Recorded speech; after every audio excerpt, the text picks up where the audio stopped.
Assalamualaikum warahmatullahi wabarakatuh. Selamat malam, nama saya Ditya Pilo Permana dengan NIM S11122110008 dengan absen ke-6 dari Prodi Hubungan Internasional PPAPK.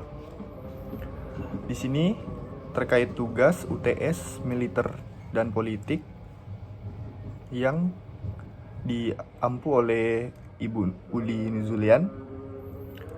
Baiklah, saya akan menjelaskan tentang negara yang saya pilih, yaitu United Kingdom. Dan saya akan menjelaskan secara singkat terkait militer yang ada di United Kingdom. Yang pertama ada doktrin militer. Pada sejarah awalnya, doktrin militer di UK, dan pada awal mulanya, Kepala Staf Umum Inggris periode 1985 sampai 1859, Jenderal Sir Nigel Bucknall mengarahkan bahwa doktrin militer Inggris harus dipersiapkan dan menugaskan Kolonel Timothy Grenfell Chapman atau seorang perwira artileri yang pernah menjadi asisten militernya di markas berkas besar Korps Inggris pertama untuk mempersiapkannya. Edisi pertama British Military Doctrine atau BMD diterbitkan pada tahun 1988. Ini menyebabkan Angkatan Laut Kerajaan dan Angkatan Udara Kerajaan mengembangkan doktrin kekuatan maritim dan udara mereka sendiri. Namun, pada tahun 1996, edisi pertama British Defence Doctrine atau BDD diterbitkan. Angkatan Darat mengadopsi BDD sebagai doktrin militer mereka, dan edisi keempat BDD atau British Defence Doctrine diterbitkan pada tahun 2011, dan itu menggunakan definisi doktrin NATO. NATO mendukung pertahanan Inggris dan sekutunya, sementara juga menyediakan kemampuan ekspedisi yang dapat dikerahkan untuk mendukung dan membela kepentingan Inggris lebih jauh. Namun sampai saat ini, sebagian besar doktrin NATO telah dicerminkan oleh doktrin bersama nasional yang setara, tapi berbeda. Selanjutnya, BDD atau British Defence Doctrine dibagi menjadi dua bagian, yaitu konteks pertahanan dan doktrin militer. Konteks pertahanan berkaitan dengan dua hal. Yang pertama, hubungan antara kebijakan pertahanan dan strategi militer,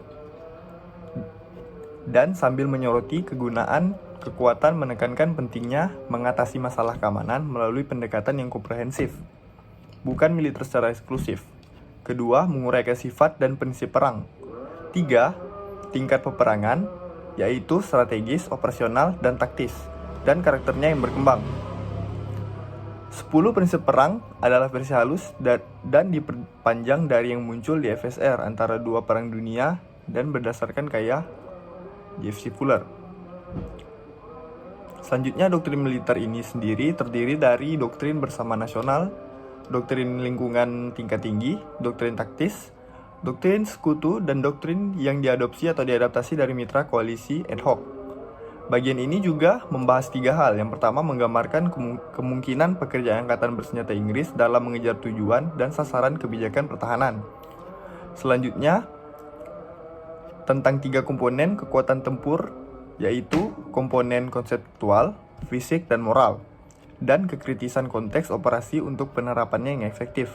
Akhirnya, menggambarkan pendekatan Inggris terhadap pelaksanaan operasi militer atau cara perang Inggris, termasuk komando misi, pendekatan manuver, dan etos perang yang membutuhkan penerimaan risiko.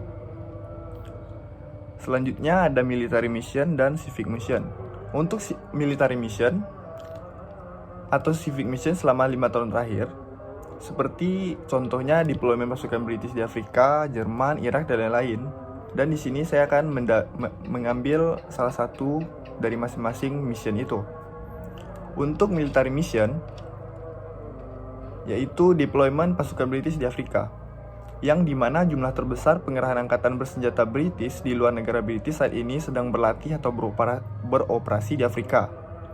Inggris telah mengerahkan banyak tim pelatihan militer jangka pendek untuk membantu pengembangan kapasitas pasukan militer nasional dan juga memastikan sejumlah negara di seluruh Afrika dapat merespon dengan tepat dan proporsional terhadap ancaman keamanan yang mereka hadapi, termasuk terorisme, perdagangan satwa liar ilegal, pelanggaran hak asasi manusia, dan krisis kemanusiaan yang muncul.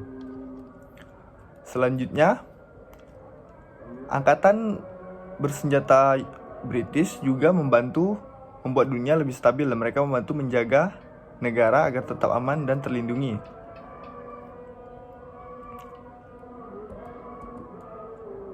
Selanjutnya untuk civic mission.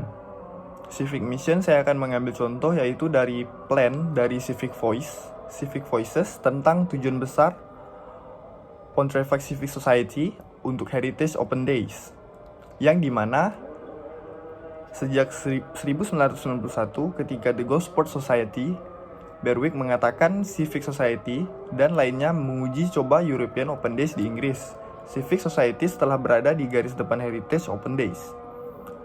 Lucina Civic Societies membantu untuk terus mendukung Heritage Open Days sebagai festival sejarah dan budaya terbesar di Inggris yang melibatkan ribuan sukarelawan dan organisasi lokal. Selama beberapa minggu ke depannya, Civic Societies akan menyoroti beberapa perkumpulan sipil yang berbeda dan apa yang mereka lakukan untuk merayakan Heritage Open Days, dimulai di Pontefract. Pontefract Civic Society yang telah terlibat dalam Heritage Open Days sejak 2009, tetapi pada tahun 2022 ingin mengadakan kegiatan Heritage Open Days terbesarnya. Mereka memutuskan untuk mendirikan 50 acara dan kegiatan terkoordinasi di seluruh kota, menjadikannya Heritage Open Days terbesar yang pernah ada di kota dan daerah sekitarnya. Ini termasuk kombinasi tur langsung, jalan-jalan, dan pembicaraan dan acara yang mengaktifkan jalan raya dengan traktor. Berbagai acara dan kegiatan untuk HOD atau Heritage Open Day menunjukkan peran unik yang dimainkan oleh masyarakat sipil dalam mengaktifkan pusat kota dan lingkungan bersejarah sebagai tujuan. Selanjutnya, tipologi militer British. Tipologi militernya yaitu British Armed Force atau Angkatan Bersenjata Britania Raya, yang juga dikenal sebagai His Majesty Armed Force atau Angkatan Bersenjata yang Mulia, yaitu layanan militer yang ditugaskan untuk mempertahankan Britania Raya atau British, teritorial seberang lautnya, dan dependensi kerajaan. Mereka juga mempromosikan kepentingan Britania Raya, mendukung upaya menjaga perdamaian internasional, dan menyediakan bantuan kemanusiaan. Dari tipologi militer Britania Raya atau British, sesuai dengan tujuan dan kepentingannya, termasuk tipe militer postmodern, yang dimana meski militernya tetap menekankan pada patriotisme nasional, namun globalisasi keuangan, perdagangan, komunikasi, dan aktivitas penting manusia lainnya pelan-pelan menggerus basis tradisional dari kedaulatan bangsa. Selanjutnya tentang kontrol sipil. Kontrol sipil UK atau Home Civil Service, atau bisa disebut juga dinas sipil dalam negeri, yaitu birokrasi atau sekretariat para karyawan mahkota yang mendukung pemerintahan yang mulia, yang terdiri dari kabinet para menteri yang dipilih oleh Kerajaan Bersatu Britania Raya dan Irlandia Utara, serta 2 dari 3 administrasi terdevolusi, yaitu pemerintah Skotlandia dan pemerintah Wales, namun tidak dengan eksekutif Irlandia Utara. Seperti halnya di negara lain memakai sistem politik Westminster, layanan sipil dalam negeri yang mulia membentuk sebuah bagian tak terpisahkan dari pemerintah Inggris. Keputusan-keputusan eksekutif dari para menteri pemerintah diimplementasikan oleh layanan sipil yang mulia. Para PNS atau pegawai negeri sipil merupakan para karyawan mahkota dan bukannya parlemen Inggris. Para PNS ini juga memiliki beberapa tanggung jawab statutori dan tradisional yang beberapa melindungi mereka dari penggunaan dorongan politik partai yang berkuasa. Partai PNS senior dipanggil untuk mencatat di parlemen. Terdapat 2 layanan sipil terpisah secara administratif lainnya di Britania Raya, yaitu yang satu untuk Irlandia Utara atau layanan sipil Irlandia Utara, yang lainnya adalah layanan luar negeri, yaitu layanan diplomatik yang mulia. Para kepala layanan tersebut adalah anggota grup manajemen dan sekretaris permanen. Selanjutnya ada relasi militer dan politik, militer dan bisnis, serta militer dan perang.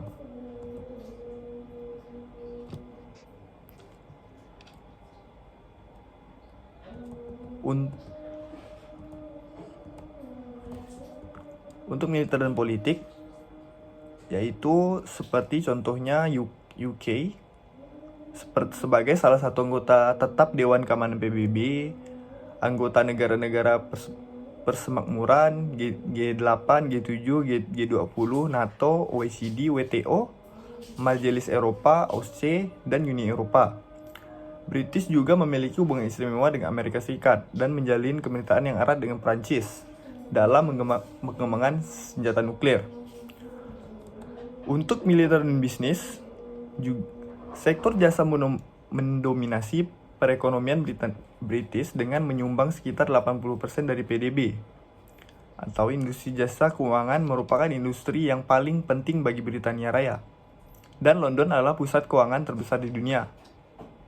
Industri dirgantara British adalah industri dirgantara nasional terbesar kedua di dunia. Industri farmasi Britania Raya yang merupakan terbesar ke-10 di dunia memegang peranan penting dalam perekonomian negara. Dari 500 perusahaan terbesar di dunia, sebanyak 26 diantaranya bermarkas di British. Selanjutnya untuk militer dan perang. Imperium Britania atau British Empire, yaitu suatu imperium kekuasaan yang terdiri dari wilayah-wilayah koloni, protektorat, mandat, dominion, dan wilayah lain yang pernah diperintah atau dikuasai oleh British. Imperium British dimana dimulai pada abad ke-16 sejalan dengan berkembangnya kekuatan Angkatan Laut Britania Raya dan merupakan imperium yang paling luas dalam sejarah dunia, serta pada satu periode tertentu yang telah menjadi kekuatan utama di dunia. Bermulai dengan pada tahun 1496 pada masa pemerintahan Henry ke-7 dari Inggris yang ingin mengikuti keberhasilan Spanyol dan Portugis dalam penjajahan seberang lautan, yang kemudian menugaskan John Cabot memimpin pelayaran untuk menemukan rute menuju Asia melalui Samudra Atlantik Utara. Dan setelah itu, imperium dilanjutkan dengan kolonisasi Irlandia, di mana Inggris jauh tertinggal di belakang negara-negara Eropa lainnya. Setelah itu berlanjut kepada kolonisasi awal di Amerika Utara. Dilanjutkan dengan Imperium Britania pertama pada tahun 1583 sampai 1783.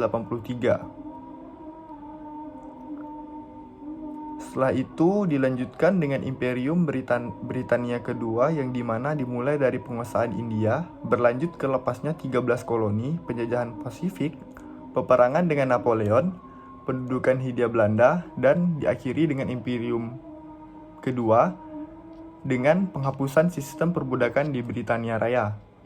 Berlanjut ke era kemasan Imperium Britania, yaitu periode antara tahun 1815 sampai 1914 atau juga disebut oleh beberapa sejarawan sebagai era keemasan.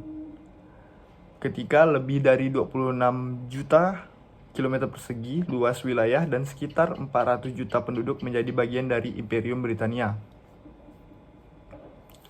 Setelah itu dilanjutkan dengan era keemasan Imperium Britania awal, yang berawal dengan bergabungnya East India Company atau EIC dengan Britania Raya. Dilanjutkan dengan terjadinya persaingan dengan Rusia sepanjang abad ke-19. Kemenangan Britania dari Cape ke Kairo, dan juga berakhir dengan perubahan status koloni kulit putih di Britania.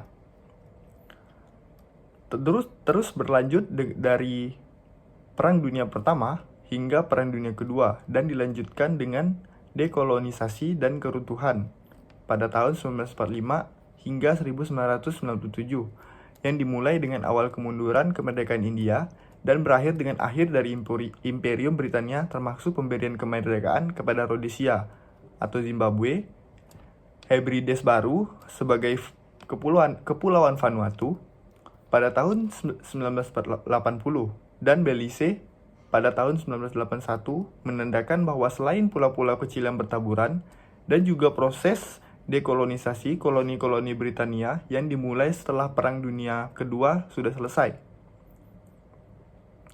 Tetapi pada tahun 1982, tekad Britania untuk mempertahankan wilayah yang seberang lautannya yang tersisa diuji ketika Argentina menyerang Kepulauan Falkland yang disebut sebagai klaim atas warisan dari Imperium Spanyol yang gagal pada tahun 1980. Selanjutnya, pada bulan September 1982, Perdana Menteri Margaret Thatcher berkunjung ke Beijing untuk berunding dengan pemerintahan RTT mengenai masa depan Hong Kong yang pada saat itu merupakan koloni seberang laut Britania terakhir yang paling besar dan paling padat penduduknya. Menurut ketentuan perjanjian Nanking 1942, Pulau Hong Kong diberikan selama-lamanya kepada Britania, namun mayoritas koloni itu dibentuk oleh teritori baru yang diperoleh dalam sewa selama 99 tahun sejak tahun 1898 dan akan berakhir pada tahun 1997. Sebuah kesepakatan akhirnya berhasil dicapai pada tahun 1984 dengan ditandatanganinya Deklarasi Bersama Tiongkok Britania.